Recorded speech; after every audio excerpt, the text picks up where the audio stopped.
हारना जरूरी है न जीतना जरूरी है। अरे ये जीवन का खेल है, इसे खेलना जरूरी है। पैसे कमाना भी एक खेल ही है। अगर आप इसे एक खेल की तरह एंजॉय करेंगे तो आप और ज्यादा रिच होते जाएंगे। हर हफ्ते वो निवेश करते हैं और कभी हारते हैं कभी जीतते हैं। जब जीतते हैं तो उस निवेश को अगले हफ्ते के लिए सेव कर लेते हैं और जब हारते हैं तो खुद से जीतने वाले की आंख में आंख डालकर कहते हैं ठीक है, अगले सैटरडे फिर मिलते हैं। रॉबर्ट टी कियोसाकी की बात से यह समझ में आता है कि पैसा कमाना भी खेल जैसा ही है। अगर आप उसे एंजॉय करते हैं, उसके पीछे नहीं भागते हैं, तो आप धीरे धीरे ही सही पर ग्रो करेंगे और जल्द ही अमीर बन जाएंगे। इंसान गलतियां करता है और उन गलतियों से सीखता है। अमीर बनना भी कुछ वैसा ही है। कभी आप गलती करते हैं और हार जाते हैं, कभी आप उस गलती को सुधारते हैं और जीत जाते हैं। वैसे बचपन से जवानी तक जब भी हम स्कूल्स में पढ़ते हैं या हमारे आसपास भी, बच्चों को गलतियां करना अलाउड नहीं होता। उन्हें कहा तो जरूर जाता है कि आप गलती कर सकते हैं, पर जैसे ही बच्चा गलती करता है उसे टोक दिया जाता है, उसे रोक दिया जाता है, उसे डांटा जाता है और धीरे धीरे हमारे मन में ये धारणा बन जाती है कि गलती करना इज नॉट अलाउड। पर अगर देखा जाए, हम इंसान गलती करके ही सीखते हैं। हमने आज तक जो कुछ भी अचीव किया है अपनी गलतियों से अचीव किया है। इसी बात को आगे बढ़ाते हुए रॉबर्ट टी कियोसाकी कहते हैं कि इन्वेस्टर्स दो तरह के होते हैं। पहले वो जो नॉर्मल इन्वेस्टर्स होते हैं, जो एक पैकेज में निवेश करते हैं, रिटेल आउटलेट में फ़ोन करते हैं जैसे एक रियल एस्टेट कंपनी या स्टॉक ब्रोकर या फाइनेंशियल प्लानर को, और फिर वो कुछ छोटा छोटा खरीद लेते हैं। ये एक म्यूचुअल फंड, स्टॉक या बॉन्ड हो सकता है। ये निवेश का एक अच्छा और साफ सुथरा तरीका है और आसान भी है। ये उसी तरह की खरीदारी हो गई जैसे कि कोई कस्टमर कंप्यूटर स्टोर में जाकर शेल्फ पर रखे कंप्यूटर को खरीद ले। वहीं दूसरी तरह के जो इन्वेस्टर्स होते हैं वो अपने इन्वेस्टमेंट को बनाते हैं। वो किसी दूसरे से नहीं खरीदते, वो अपना इन्वेस्टमेंट खुद बनाते हैं।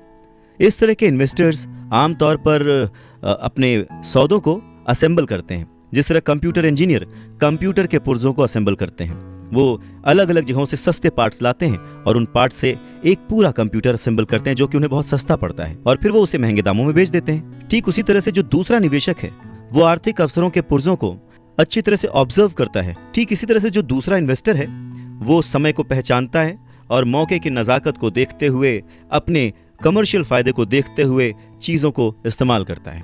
और जो दूसरे किस्म का इन्वेस्टर है, सच में वही प्रोफेशनल इन्वेस्टर होता है। अमीर बनने की राह में, रिच बनने की राह में ये जानना बहुत जरूरी है कि किस समय पर क्या एक्शन लिया जाए जिससे आपकी किस्मत बदल जाए और आपको नुकसान भी ना हो। अगर आप दूसरे किस्म के इन्वेस्टर बनना चाहते हैं तो आपको खास तौर से इन 3 क्वालिटीज को अपने अंदर इंप्रूव करना होगा, क्योंकि फाइनेंशियल इंटेलिजेंस के अलावा इन क्वालिटीज की भी जरूरत होती है। पहला, किस तरह ऐसे मौके को खोजें जो दूसरों को दिखाई नहीं देता। दूसरे लोग अपनी आंखों से उस मौके को नहीं देख पाते, पर आप अपने दिमाग से और अपने एक्सपीरियंस से उन मौकों को देख सकते हैं। एग्जाम्पल के लिए रॉबर्ट टी कियोसाकी के एक दोस्त ने एक पुराना घर खरीदा जो देखने में बुरा था। हर एक को हैरत थी कि उसने इसे खरीद क्यों लिया, पर दूसरे जो नहीं देख पाए थे वो उनके दोस्त ने देख लिया था, और वो था घर के साथ 4 खाली जमीन के टुकड़े। घर खरीदने के बाद उसने उसे तोड़ा और उन 5 प्लॉट्स को मिलाकर बिल्डर को बेच दिया। इस सारे डील में उसे जो उसने पैसा लगाया था वो तो मिला ही, उसके ऊपर से 3 गुना रकम और मिली। उसने सिर्फ 2 महीने के काम में लाखों रुपए कमा लिए, जो कि उनके लिए बहुत ज्यादा नहीं थी, पर फिर भी देखा जाए कि उन 2 महीनों की मेहनत में अगर वो जॉब में होता तो कितना कमाता वर्सेस उसने इस डील से जो कमाया। दूसरा पॉइंट, पैसा किस तरह से इकट्ठा किया जाए। औसत आदमी बैंक जाता है, पर इस दूसरे किस्म के इन्वेस्टर को यह पता होना चाहिए कि पैसा किस तरह जुटाया जाए और बिना बैंक जाए, बिना लोन लिए किस तरह से पैसा इकट्ठा किया जाए। रॉबर्ट टी कियोसाकी कहते हैं कि उन्होंने भी यह सीखा कि बिना बैंक की मदद लिए घर कैसे खरीदे जा सकते हैं। घर खरीदना बहुत इंपॉर्टेंट नहीं है, पर पैसा इकट्ठा करना बहुत इंपॉर्टेंट है और बहुत ही रेयर आर्ट है। अक्सर वो लोगों को ये कहते सुनते हैं कि बैंक मुझे लोन नहीं दे रहा या मेरे पास इसे खरीदने के लिए पैसे ही नहीं है। अगर आप दूसरे किस्म के इन्वेस्टर बनना चाहते हैं तो आपको ये सीखने की ज़रूरत है, क्योंकि ज़्यादातर लोग सिर्फ इसीलिए सौदे नहीं कर पाते क्योंकि उनके पास पैसा ही नहीं होता। तो अगर आप इस प्रॉब्लम को पार कर सकते हैं तो आप एक सच्चे इन्वेस्टर हो सकते हैं और बहुत प्रॉफिट कमा सकते हैं। तीसरा पॉइंट, किस तरह से स्मार्ट लोगों को इकट्ठा किया जाए। ऐसे लोग बहुत समझदार होते हैं जो या तो अपने से ज्यादा समझदार लोगों के साथ काम करते हैं या फिर उन्हें अपने साथ काम पर रख लेते हैं। जब भी आपको सलाह की जरूरत होगी ना, तो यही समझदार लोग आपके सलाहकार का काम करेंगे। तो सीखने के लिए बहुत कुछ है, पर हां, अगर आपने मन लगाकर सीखा तो आपको उसके फायदे भी बहुत मिलेंगे। पर हां, अगर आपके अंदर इतनी इच्छा नहीं है, आप इतना टाइम नहीं दे सकते, आप उतने अमीर नहीं बनना चाहते, तो फिर आपको पहले किस्म का ही इन्वेस्टर बने रहना चाहिए। आप तो जानते हैं वही आपकी सबसे बड़ी पूंजी है। आप जो नहीं जानते वही आपका सबसे बड़ा जोखिम है। जोखिम तो हमेशा रहता है, इसीलिए इससे बचने के बजाय इसे मैनेज करना सीखें, तभी आप तरक्की कर पाएंगे और अमीर बन पाएंगे। अवसर पहचानना किसी भी इन्वेस्टर की सबसे बड़ी क्वालिटी होती है। फाइनेंशियल बुद्धि का मतलब है ज्यादा विकल्प होना। अगर अवसर आपके सामने आ ही नहीं रहे हैं तो फिर आप अपनी गरीबी को सुधारने के लिए और क्या कर सकते हैं। अगर कोई अवसर आपकी झोली में आकर गिर जाए पर आपके पास पैसा ही नहीं है और आप उसमें इन्वेस्ट ही नहीं कर सकते, ऊपर से बैंक वाले आपको उधार नहीं दे रहे, आप पैसे का कहीं से इंतजाम नहीं कर पा रहे, तो फिर उस मौके का आप फायदा कैसे उठा सकते हैं। मान लीजिए अगर आपका अनुमान जो है वो गलत हो जाए और अगर आप जिसकी उम्मीद करते हैं वो नहीं हो, तो फिर आप क्या करेंगे? कैसे एक छोटी सी चीज को लाखों में बेचेंगे? अगर ये करना आपको आता है तो इसे ही कहते हैं फाइनेंशियल बुद्धि, यानी फाइनेंशियल इंटेलिजेंस। ज्यादा मतलब नहीं इस बात से। एग्जाम्पल लेते हैं कि एक नींबू है और उसको लाखों में बेचना है, तो लाखों में बदलने के लिए कितने अलग अलग तरह से आप उसको यूज कर सकते हैं। इसका मतलब है कि आप अपनी पैसे की समस्याओं को सुलझाने में कितने क्रिएटिव हैं। ज्यादातर लोग केवल एक समाधान जानते हैं, नींबू निचोड़ो और शरबत बना के पी लो, यानी कि कड़ी मेहनत करो, बचत करो और उधार लो। तो आपको अपनी फाइनेंशियल बुद्धि क्यों बढ़ानी चाहिए? रॉबर्ट टी कियोसाकी कहते हैं, क्योंकि आप उस तरह के इंसान होना चाहते हैं जो अपनी किस्मत खुद लिखता हो। आप जो हो रहा है उसे होने देते हैं और उसे बेहतर में बदलने की ताकत रखते हैं। ऐसे बहुत कम लोग ये बात समझ पाते हैं कि किस्मत भी हम ही लिखते हैं। जिस तरह की पैसा बनाया जाता है, अगर आप ज्यादा किस्मत वाले होना चाहते हैं और ज्यादा पैसा बनाना चाहते हैं तो बहुत कड़ी मेहनत करने के अलावा आपको अपनी फाइनेंशियल बुद्धि को भी तैयार करना होगा, सीखना होगा। अगर आप इस तरह के आदमी हैं जो सही चीज होने का इंतजार करता है, तो शायद आपको बहुत लंबे समय तक इंतजार करना पड़ सकता है। ये तो बस उसी तरह की बात हो गई कि आप गैरेज से गाड़ी निकालने के पहले ये डिसाइड करना चाहते हैं कि भाई अगले 5 मील तक सभी स्ट्रीट लाइट्स ठीक रहेंगी, बर्फ नहीं गिरेगी, एक्सीडेंट नहीं होगा, वगैरह वगैरह। ये चीजें आपके कंट्रोल में नहीं है। आपके कंट्रोल में है सिर्फ गाड़ी चलाना। ठीक उसी तरह से आपके कंट्रोल में है अपने प्लान्स बनाना, अपनी समझ और सूझबूझ का इस्तेमाल करते हुए। ताकि एक घटना का जिक्र करते हैं। कहते हैं कि 1995 में मैंने सिंगापुर के एक अखबार में इंटरव्यू दिया। अब युवा महिला रिपोर्टर बहुत ही टाइम पे आ गई और इंटरव्यू शुरू हो गया। हम एक बहुत ही बड़े से होटल की लॉबी में कॉफी पी रहे थे और मेरा जो सिंगापुर जाने का रीजन था उसके बारे में डिस्कशन कर रहे थे। तभी उस रिपोर्टर ने मुझसे कहा, एक दिन मैं भी आपकी तरह एक बेस्ट सेलिंग लेखक बनना चाहती हूँ। मैंने उसके कई राइटअप्स और लेख पढ़े थे और उनसे प्रभावित भी था। वो बहुत अच्छा लिखती थी, बहुत ही साफ। तो मैंने उसे कहा, बिल्कुल आप कर सकती हैं, क्योंकि आप जो लिखती हैं वो बहुत ही बढ़िया है। वैसे कौन सी चीज़ है जो आपको आपके सपनों को पाने से रोक रही है? उसने कहा कि मेरा काम जो है वो कभी कहीं जाता है, कभी कहीं जाता है। हर आदमी कहता है कि मेरे उपन्यास बहुत बढ़िया हैं, पर एक्चुअली होता कुछ नहीं है। इसलिए मैं अखबार में काम कर रही हूँ, कम से कम इससे मेरा खर्च तो चल ही जाता है। अब आपके पास कोई सुझाव है क्या इस बारे में? मैंने कहा, हाँ बिल्कुल है।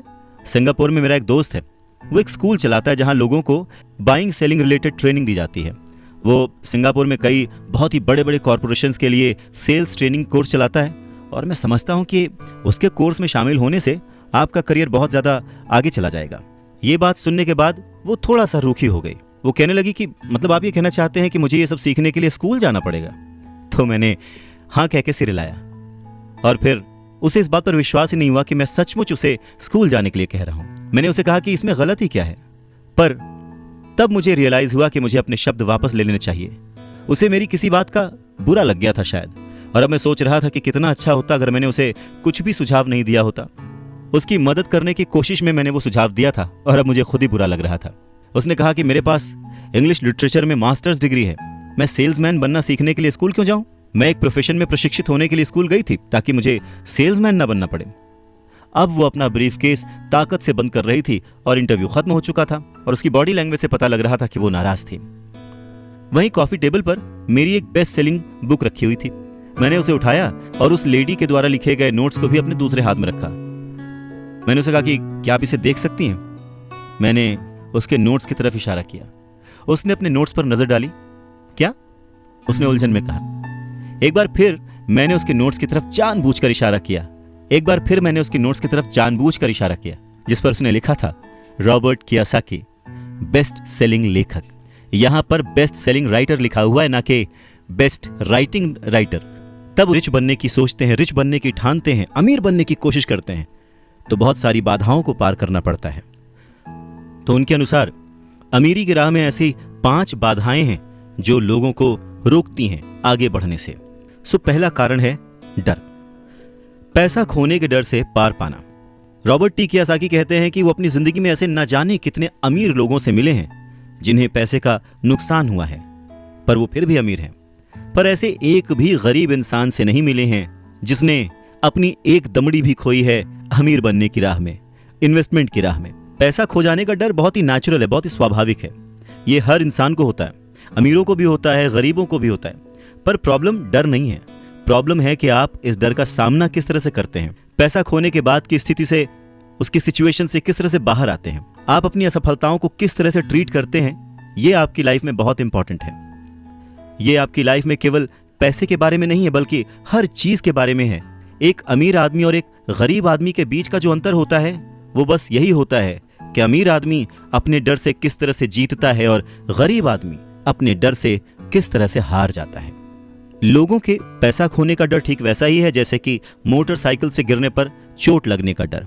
उस चोट लगने के डर से ज्यादा एक्साइटमेंट आपको उस बाइक को चलाने का होता है और उसी एक्साइटमेंट में, उसी खुशी में आप बाइक चलाना सीख लेते हैं। ठीक वैसे ही पैसे के खोने के डर से ज्यादा उसे अर्न करने की खुशी अगर आपको हो तो आप धीरे धीरे प्लान वे में एसेट्स पर ध्यान देंगे, उन्हें खरीदेंगे और एक वक्त पर अमीर बन जाएंगे। पैसा मेरे लिए काम करे और मैं पैसे के लिए काम ना करूं। मेरा ये पहला सबक दरअसल ताकत के बारे में है। अगर आप पैसे के लिए काम करते हैं तो आप ताकत को अपने बॉस के हाथ में दे देते हैं, या आप जिसके लिए काम कर रहे होते हैं आप अपनी आज़ादी उसके हाथ में दे देते हैं। अगर आपका पैसा आपके लिए काम करता है तो आप अपने पैसे के, अपने काम के, अपनी जिंदगी के खुद मालिक होते हैं। एक बार हमें हमारे लिए काम करने वाले पैसे की ताकत का ज्ञान हो जाए, फिर हमें पैसे के लिहाज से स्मार्ट हो जाना चाहिए और हमें डराने वाले लोगों से निपटने के लिए रास्ते ढूंढ लेने चाहिए। पर ऐसा करने के लिए आपको कानून की समझ होनी चाहिए, अपने आसपास की समझ होनी चाहिए, मार्केट में क्या चल रहा है इस बात की समझ होनी चाहिए और सिस्टम कैसे काम करता है इसकी भी समझ होनी चाहिए। अगर आप अवेयर नहीं हैं, मतलब नॉलेजेबल नहीं हैं, अज्ञानी हैं, आप केयरलेस हैं, अपनी चीज़ों को समझना नहीं चाहते, तो आपको बड़ी आसानी से डराया और हराया जा सकता है। अगर आप जानते हैं कि आप क्या बात कर रहे हैं और मुसीबत कैसी है और उसे कैसे सॉल्व किया जाए, तो आपको आसानी से डराया नहीं जा सकता।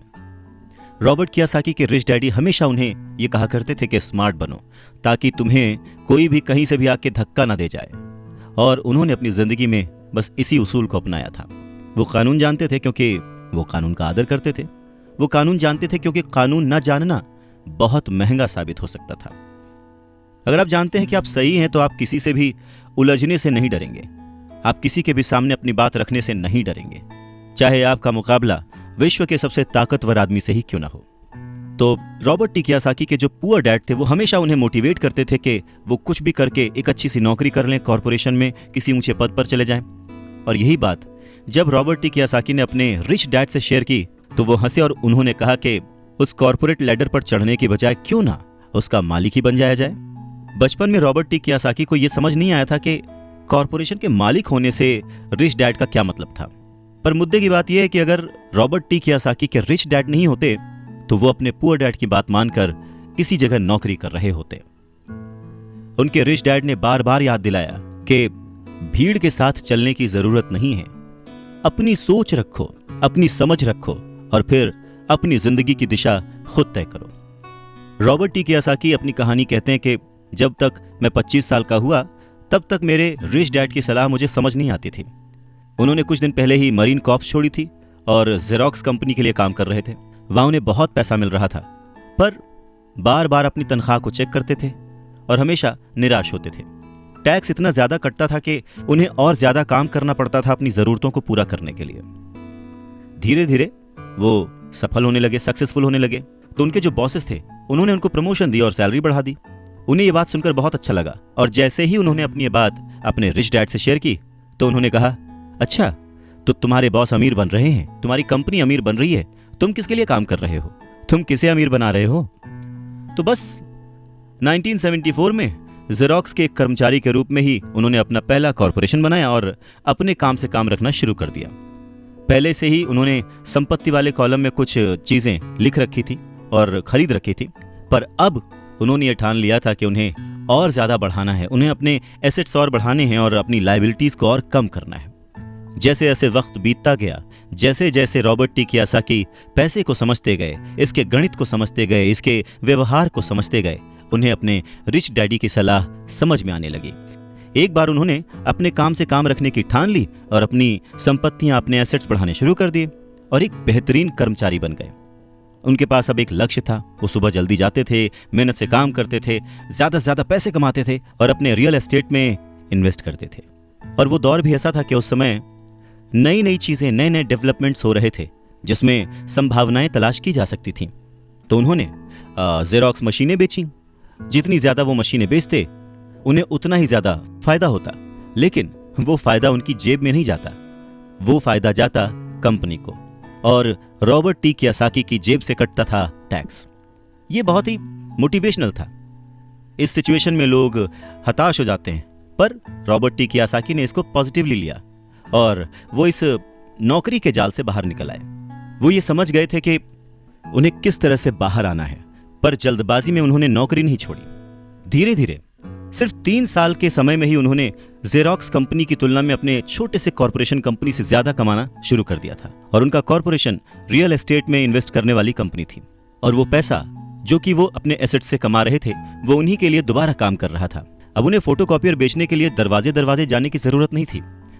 अपने रिच डैडी की सलाह से उन्हें बहुत फायदा हुआ। जल्दी ही उनकी प्रॉपर्टीज से आने वाले कैश फ्लो में इतना ज्यादा बढ़ोतरी हो गई कि उनकी कंपनी ने उनके लिए पहली कार खरीद के दी। उनकी पुरानी कंपनी जेरोक्स के लोगों को लगा कि वो अपना कमीशन बेच रहे हैं, परंतु ऐसा था नहीं। उन्होंने अपने कमीशन को अपने एसेट्स में कन्वर्ट कर रखा था। रॉबर्ट टी कियोसाकी कहते हैं कि उनका एक एक रुपया उनके एक एक एम्प्लॉय जैसा उनके लिए काम कर रहा था। क्यों? क्योंकि उन्होंने सही जगह पर इन्वेस्ट किया था। अपने रिच डैड से सीखे गए सबक के कारण वो इस चूहा दौड़ के मिथक से बाहर आ गए थे और कम उम्र में ही एक एम्प्लॉयर बन गए थे। स्कूल्स में पढ़ाया जाता है कैसे एम्प्लॉय बने, पर अपने रिच डैड की बात मानकर वो एक एम्प्लॉयर बने और ये सब पॉसिबल हुआ पैसे को सही जगह पर इन्वेस्ट करने की समझ से, पैसे को मैनेज करने की समझ से, फाइनेंशियल लिटरेसी से। बहुत सारी मुश्किलें आई, पर अपनी सूझबूझ से और अपनी अवेयरनेस से, अपने नॉलेज से रॉबर्ट टी कियोसाकी उन मुश्किलों से आगे बढ़ते गए और लोग उनको फॉलो करने लगे। वो जब भी फाइनेंशियल सेमिनार्स में दूसरों को सिखाने को जाते, उनको अपनी बात बताते, तो वो हमेशा कहते कि फाइनेंशियल आईक्यू स्पेशलाइजेशन के 4 बड़े फील्ड से आने वाले ज्ञान का मिक्सचर है, नॉलेज का मिक्सचर है। सो वो 4 फील्ड्स कौन कौन सी हैं? पहला है अकाउंटिंग। रॉबर्ट टी कियोसाकी कहते हैं कि जिसे मैं फाइनेंशियल साक्षरता कहता हूं, एम्पायर खड़ा करना चाहते हैं, साम्राज्य बनाना चाहते हैं, तो ये सबसे इंपॉर्टेंट है। आप जितने ज्यादा पैसे के लिए जिम्मेदार होंगे उतना ही ज्यादा आपको बारीकी से नॉलेज होने की जरूरत है, नहीं तो आपका जो साम्राज्य है, आपका जो एम्पायर है, वो ताश के पत्तों की तरह ढह जाएगा। इस योग्यता, इस क्वालिटी की वजह से आप किसी भी बिजनेस की जो कमजोरियां हैं, वीक पॉइंट्स हैं और उसकी जो प्लस पॉइंट्स हैं, उन्हें पहचान सकते हैं। दूसरा फील्ड है जो इंपॉर्टेंट है, वो है इन्वेस्टमेंट, जिसे वो पैसे से पैसे बनाने का विज्ञान कहते हैं। इसमें तकनीकें, रणनीतियां, स्ट्रैटेजीज, फॉर्मूले, इन सब की जरूरत होती है। तीसरा है बाजार की समझ, मार्केट की समझ, डिमांड एंड सप्लाई का साइंस। बाजार के तकनीकी पहलुओं को जानने की जरूरत है जो कि भावनाओं द्वारा संचालित होते हैं। जी हाँ, मैक्सिमम जनता इमोशनल होकर चीजें करती है और उसका फायदा उन लोगों को होता है जो कि दिमाग से सोचते हैं, खास करके पैसे के बारे में। चाहे वो गाड़ी खरीदना हो, घर खरीदना हो या कोई भी सुख सुविधाएं हो, ये सारी चीजें इमोशन से होती हैं और फायदा हमेशा दूसरे व्यक्ति को होता है जो इन्हें बेच रहा होता है। और चौथी फील्ड है कानून, लॉ। उदाहरण के तौर पर अकाउंटिंग इन्वेस्टमेंट और बाजारों की तकनीकी दक्षताओं के सहारे कॉरपोरेशन की जो क्षमता थी वो बहुत बढ़ गई थी। कोई भी आदमी जिसे कॉरपोरेशन के द्वारा दिए जाने वाले टैक्स के फायदों और सुरक्षा का ज्ञान हो, वो बहुत तेजी से तरक्की कर सकता है और अमीर बन सकता है। पर वैसा करना जो कि किसी नौकरीशुदा कर्मचारी के लिए पॉसिबल नहीं है। उन दोनों में उतना ही डिफरेंस होगा जितना कि एक पैदल चलने वाले इंसान में और एक उड़कर जाने वाले में होता है। ये अंतर बहुत ज्यादा है। तो कुल मिलाकर यह कहा जा सकता है कि अपने रिच डैड की गाइडेंस को फॉलो करते हुए रॉबर्ट टी कियोसाकी एक सक्सेसफुल इंसान बने, जिन्हें दुनिया फॉलो करती है और जिनकी लिखी बातें पढ़कर और जिनकी बातें सुनकर लोग आज भी मोटिवेट होते हैं।